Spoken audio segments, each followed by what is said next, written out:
दोस्तों नमस्कार। उत्तर प्रदेश के मेरठ से आज एक ऐसी चौंकाने वाली खबर सुबह सुबह निकलकर सामने आई जिसे सुनने के बाद हर कोई अब पूरी तरह से शॉक्ड है, क्योंकि जिस तरह से अतुल सुभाष हो या फिर मानव हो या फिर गौरव हो या फिर ऐसे न जाने कितने लोग हों जिन्होंने अभी तक अपनी पत्नी से तंग आकर, अपनी पत्नी के टॉर्चर से तंग आकर इतना बड़ा कदम उठाया था, तो अब आज सुबह जो खबर निकलकर सामने आई कि एक पत्नी ने अपने पति को मारकर अपने प्रेमी के साथ उसे एक ड्रम में डाल के सीमेंट का घोल उसमें डाल दिया था और उसके बाद वो हिमाचल प्रदेश घूमने गई थी। और जब उसके घर वाले यानी उस लड़की के घर वालों ने शक के बिना पर उससे पूछताछ की तो उसने बताया कि मैंने अपने पति को अपने प्रेमी के साथ मिलकर मार दिया। आज ये खबर सुनने के बाद हर कोई हैरान है। आज बहुत उस वक्त चौंकाने वाला मंजर देखने को मिला जब इन दोनों आरोपियों को लेकर कोर्ट पहुंची पुलिस। तब कोर्ट में वकीलों ने इन दोनों आरोपियों को इतनी बुरी तरह से मारा जो डिजर्व करते थे। मेरठ में जिस तरह से ये सनसनीखेज वारदात हुई है, इस पूरी कहानी की, इस पूरे हत्याकांड की कहानी मैं अगर आपको बताऊं तो आप सुनने के बाद पूरी तरह से शॉक्ड हो जाएंगे और अब किसी पे भी भरोसा करने से पहले आप कम से कम 100 बार सोचेंगे। शादी तो बिल्कुल भी नहीं करेंगे, क्योंकि शादी से जिस तरह से लोगों का भरोसा उठ रहा है वो बिल्कुल सही उठ रहा है, क्योंकि ऐसी खबरें हर 10-15 दिन के बाद निकलकर सामने आ रही हैं। दरअसल उत्तर प्रदेश के मेरठ के रहने वाले सौरभ ने अब से कुछ साल पहले यानी साल 2016 की बात है, जो अपने परिवार में उन्होंने कहा कि मैं एक लड़की से प्यार करता हूं जिसका नाम मुस्कान है और मैं उससे शादी करना चाहता हूं। सौरभ के घर वालों ने उस वक्त शादी करने से मना कर दिया था, जिसके बाद सौरभ अपने घर वालों के अगेंस्ट जाकर, खिलाफ जाकर अपनी उसी प्रेमिका यानी मुस्कान से उन्होंने शादी की। शादी करने के बाद सौरभ के घर वालों ने पूरी तरह से उन्हें बेदखल कर दिया। हालांकि कोई भी अपने घर वालों को अगर बेदखल करता है तो कहीं ना कहीं वो प्यार रहता है और वो कहीं ना कहीं देखने को मिलता है, वो रहना भी चाहिए। सौरभ अपने घर वालों से बेदखल होने के बाद अपनी पत्नी मुस्कान के साथ मेरठ में ही किराए पर रहने लगे। उस वक्त तक सौरभ मर्चेंट नेवी में नौकरी करते थे, लेकिन उसके कुछ सालों के बाद उन्होंने मर्चेंट नेवी की नौकरी छोड़ी और उसके बाद लंदन के एक बेकरी में काम करने लगे। ज़िंदगी सब कुछ अच्छी चल रही थी। साल 2019 आया। 19 में सौरभ राजपूत की पत्नी मुस्कान ने एक बेटी को जन्म दिया। बेटी बड़ी हुई जब, तो उसे स्कूल वगैरह जब बोले जाती थी, तो इसी दौरान सौरभ लंदन में रहा करते थे। तो उनकी मुलाकात यानी उनकी पत्नी मुस्कान की मुलाकात साहिल शुक्ला नाम के एक व्यक्ति से हुई। साहिल शुक्ला जो 8वीं में मुस्कान के साथ पढ़ा करता था। सोशल मीडिया के जरिए इसकी दोस्ती हुई। हालांकि जब वो स्कूल छोड़ने जाती थी अपनी बेटी को, तो स्कूल के बाहर वो मिलता था, हाय हेलो हुआ और फिर ये अकेली रहती थी तो इसके साथ फिर से इसकी दोस्ती हुई और फिर वो दोस्ती धीरे धीरे अपनी हदें पार करते हुए ऐसे कंडीशन में पहुंच गई जिस कंडीशन का अंजाम ऐसे ही होता है। खैर, सौरभ राजपूत लंदन में बेकरी में काम करते थे और कहा जा रहा है कि घर वालों ने उन्हें बेदखल जरूर कर दिया था, लेकिन घर के सदस्य सौरभ का हालचाल जरूर लेते थे।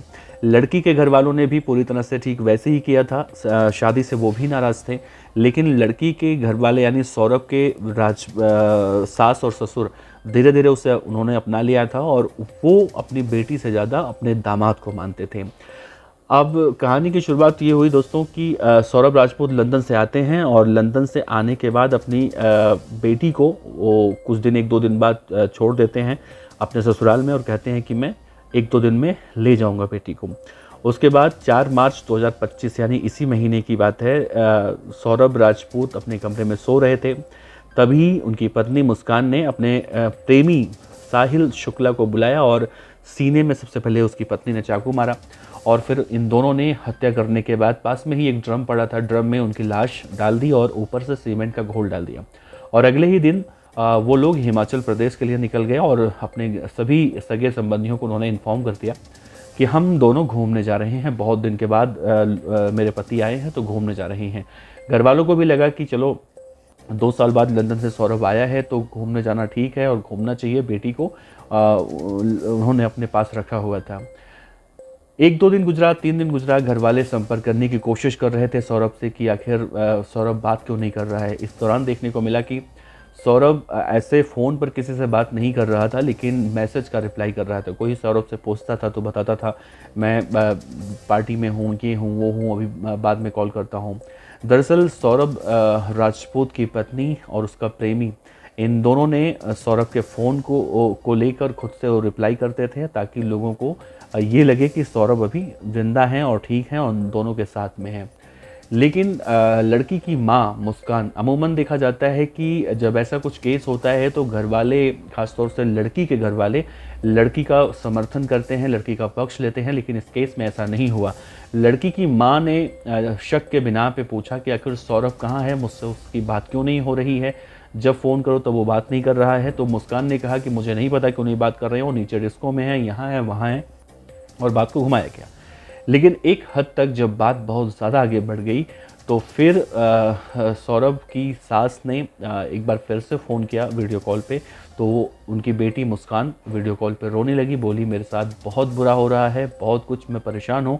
तो उनकी माँ पूछती है क्या हुआ, तो बोली कि यहाँ पर अभी सौरभ सो रहा है, मैं आके बताती हूँ। घर जाती है तो घर जाने के बाद सीधे वो बोलती है कि सौरभ इस दुनिया में नहीं है, उसे उसके घर वालों ने मार दिया। लड़की की माँ ये सुनने के बाद कि सौरभ के घर वालों ने सौरभ को मार दिया, थोड़ा सा अजीब लगा उसे। तो पूछती है कि भाई ऐसे कैसे हो सकता है, एक परिवार अपने घर के बेटे को क्यों मार देगा ऐसे। बोली नहीं, उन्होंने मार दिया है और मेरे ऊपर भी चाकू रख के मुझे भी मारने की कोशिश कर रहे थे घर वाले, लेकिन मैं वहाँ से भाग गई और अब मुझे बहुत डर लग रहा है, मुझे भी मार दिया जाएगा। लड़की के माँ को ये सब हजम नहीं हुआ, वो फिर भी कहती नहीं, नहीं ऐसा नहीं मान सकती, क्योंकि वहाँ पर अगर इतनी बड़ी कहानी होती है, इतनी बड़ी जघन्य वारदात होती है, तो आसपास के लोग होते हैं, वो लोग बचाने क्यों नहीं आए, ये कुछ कहानी हजम नहीं हो रही है। खैर लड़की के पापा थोड़ा सा बात निकलवाने के लिए कहते हैं ठीक है मैं मानता हूँ, और आगे क्या हुआ वो बताओ। जब आगे वो एक के बाद एक झूठ पर झूठ बोलती है तो लड़की के पिता भी कहते हैं बेटा तुमने जो कुछ किया है मुझे बता दो, मैं तुम्हारा साथ दूंगा। इसके बाद वो बताती है कि सौरभ राजपूत को मैंने मारा है, मैंने अपने प्रेमी के साथ मिलकर उसे मारा है, क्योंकि मैं नशे की आदी हो चुकी थी। पिछले 3 से 4 सालों से मैं सौरभ राजपूत के साथ जो नहीं रहती थी, साहिल शुक्ला नाम के एक लड़के के साथ मेरा रिलेशन है, मैं उसके साथ रहती हूँ और मैं भी नशा वगैरह करती हूँ। और नशा अगर मैं छोड़ने की बात करती हूँ तो साहिल शुक्ला मुझे तरह तरह की परेशानियाँ करता है, और वो कह रहा था कि तुम तलाक ले लो, मैं तुमसे शादी करूँगा, तुम्हारा पति आ चुका है, अब तुम्हें ड्रग्स नहीं मिलेगा, गांजा नहीं मिलेगा, ये तमाम तरह की बातें वो कहकर उसे डराता धमकाता था। इससे उसका ब्रेन वॉश हो चुका था और वो अपने पति को इसी सब तनाव में आकर उसने मार दिया। खैर ये कहानी तो खैर जब आरोपी पकड़ा जाता है, आरोपी का गुनाह सामने आता है, तो वो सब कुछ अपने आप बताता ही है। लेकिन एक कहानी और भी देखने को मिली। सौरभ राजपूत के अकाउंट में कुल 6 लाख रुपए थे, और वो महिला यानी उनकी पत्नी उस पैसे को विड्रॉ नहीं कर पा रही थी। जब उसने अपनी माँ से पूछा कि पैसे मैं नहीं निकाल पा रही हूँ सौरभ के अकाउंट से, अब मैं क्या करूँ, तो उनकी माँ ने कहा था कि सौरभ के अकाउंट से तुम्हें पैसे निकालने की ज़रूरत क्यों पड़ी, क्या सौरभ नहीं निकाल सकता। तो जब शक की सुई एकदम सही निशाने पर बैठी, तब जाकर इस हत्याकांड का राज खुला। और जब ये लोग घर पर आए तो घर पर पहले से ही सौरभ के घर वाले मौजूद थे, और उन्होंने जब पूरी कहानी देखी और फिर लड़की के घर वालों के साथ जब पुलिस स्टेशन में इस पूरे मामले की शिकायत ब्रह्मपुरी थाने में करने गए, तो वहाँ पुलिस के सामने उसने एक एक कर अपने सारे गुनाह खोले, जो कहीं ना कहीं सुनने के बाद हर कोई हैरत में आ गया। अब देखिए इस मामले में सौरभ राजपूत को 4 टुकड़ों में काटा गया। 4 टुकड़ों में काटने के बाद वो और उसका बॉयफ्रेंड साहिल शुक्ला और मुस्कान इन दोनों घूमने जाते हैं बड़ी बेरहमी से। खैर आज जब इन्हें सीजेएम कोर्ट में पेश किया गया तो इन दोनों को बहुत पीटा गया।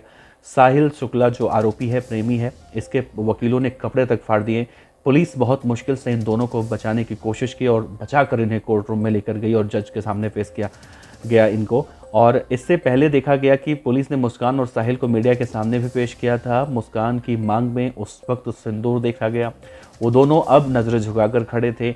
उनसे सवाल किया गया कि ये सिंदूर किसके नाम का है। ये सुनते ही मुस्कान मीडिया वालों को भी घूरने लगी कि भाई ये कौन सा सवाल है, लेकिन कुछ बोल नहीं पाई। लेकिन जिस तरह से घूर रही थी, अगर उसे इजाज़त मिलती या उसके हाथ में चाकू वगैरह होता तो वो मीडिया वालों को भी मार देती, जैसा उसकी नज़र को देख के लगा। मुस्कान ने पुलिस को बताया कि वो अपने पति सौरभ के पेट पर बैठी सबसे पहले बाएं तरफ से सीने पर चाकू की नोक रखी। फिर साहिल ने ऊपर से तेज दबाव डाला और फिर चाकू सौरभ के सीने में घोंप दिया गया। ऐसा 3 बार किया गया उसको मारने के लिए, और जिसके बाद सौरभ वहीं मर गया। इसके बाद उन दोनों ने, यानी उसने कहा कि इसके बाद हम दोनों ने सौरभ के दोनों हाथ काटे, गर्दन और धड़ से शरीर, गला अलग किया उसका, और फिर पूरे शरीर को 4 टुकड़ों में काटा गया। 4 टुकड़ों में काटने के बाद तब जाकर उस ड्रम में डाला गया, वहाँ पर सीमेंट का घोल बना के उसे डाला गया। उन दोनों को ये लग रहा था कि हम कभी पकड़े नहीं जाएंगे, लेकिन उन्हें शायद ये नहीं पता था गांजे के नशे में जो इस तरह की जघन्य वारदात इन्होंने की है कि हम कभी पकड़े जाएंगे और ये दशा होने वाली है। कहा जा रहा है कि मुस्कान और साहिल दोनों 8वीं तक एक ही साथ स्कूल में पढ़े थे। इसके बाद दोनों का साथ छोटा। साल 2019 में इन दोनों की मुलाकात फिर से हुई व्हाट्सएप ग्रुप पर, और फिर ये दोनों एक दूसरे के बीच में आए, संपर्क में आए और बातचीत होनी शुरू हुई, और धीरे धीरे ये बातचीत प्यार में तब्दील हो गई, चूंकि सौरभ उस वक्त यहाँ पर नहीं था, लंदन में था। मुस्कान के घर साहिल का लगातार आना जाना भी था। इसी बीच मुस्कान अपने घर वालों से कहती है कि मैं सौरभ को छोड़कर साहिल शुक्ला से शादी करना चाहती हूँ। घर वालों ने उसे समझाया, लेकिन वो नहीं मानी। इसके बाद मुस्कान ने सौरभ को तलाक देने के लिए कहा, लेकिन सौरभ तलाक देने से मना कर दिया। तब साहिल ने मुस्कान से कहा कि अपने पति सौरभ को रास्ते से हटा दो, तभी हम दोनों एक साथ रह सकते हैं। 3 मार्च को सौरभ मेरठ के इंदिरा नगर गली नंबर 1 में अपनी मां के घर से कोफ्ता लेकर इंदिरा नगर के गली नंबर 2 में अपने रूम पर आया। मुस्कान ने सौरभ के लिए परोसे कोफ्ते में नशे की दवा मिला दी थी। सौरभ इसे खाकर बेहोश हो चुका था। जब मुस्कान को इस बात का भरोसा हो गया था कि सौरभ अब होश में नहीं है, तब उसने साहिल को अपने घर पर बुलाया। इसके बाद रात में साहिल मुस्कान के घर पहुंचा। मुस्कान कुछ दिन पहले मार्केट से चिकन काटने वाले 2 चाकू भी खरीद कर लाई थी। पति सौरभ बेहोश था, फिर भी उसे डर था कि सौरभ के चीखने की आवाज़ बाहर जा सकती है। आवाज़ बाहर न जाए, इसलिए मुस्कान ने कूलर चला दिया था। इसके बाद मुस्कान पति सौरभ के पेट पर बैठी। साहिल ने मुस्कान के हाथ में चाकू थमाया और बाएं तरफ से सीने की नोक पर रखने को कहा। उसके बाद इसे मार दिया गया। फिलहाल ये दोनों पुलिस कस्टडी में हैं, इनसे पूछताछ की जा रही है, लेकिन जिस तरह से ये वारदात निकल कर सामने आई है, उसे देखकर हर कोई हैरान है, हर कोई शॉक्ड है, और अब हर कोई शादी करने से पहले 100 बार सोच रहा है, और सोचे भी क्यों ना, क्योंकि इधर पिछले 6 महीनों का एक आंकड़ा निकाला जाए तो इस तरह की महिलाएं, जिन्हें महिला कहना भी शायद एक गाली की तरह होगा, ऐसी महिलाएं किसी की भी नहीं होती हैं, जो महिलाएं इस तरह से अपने पति को मार के और इस तरह से जघन्य वारदात करके ना अपने माँ बाप की होती हैं, ना अपने पति की होती हैं, ना अपने बच्चे की होती हैं, ना किसी की होती हैं। इन्हें सिर्फ और सिर्फ हर जगह अपना स्वार्थ दिखता है। इस खबर पर अपनी राय जरूर रखिएगा। आपका बहुत बहुत शुक्रिया। नमस्कार।